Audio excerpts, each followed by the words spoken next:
masa terbayar. Leit suk doktor iki ublei ulasno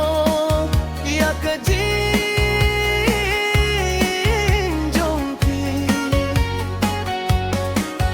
Jingiap jing ngau si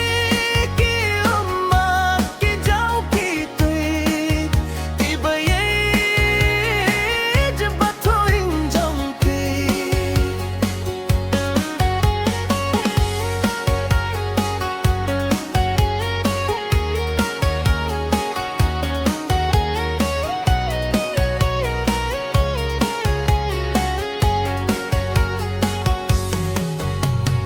nai sung dang iyo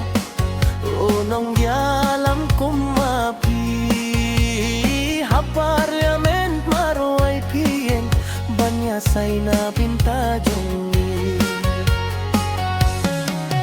leit suk doktor iki ublei ulasno ya kajim jong Jingiap jing ngau si ki ummat ki jau ki tui ki baye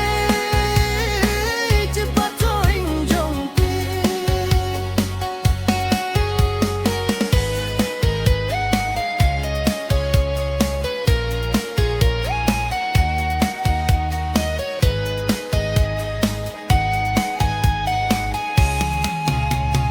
jing lui lui jing ngori ki surba jem ki jing hi kai ki ba pi ai ka pun kenau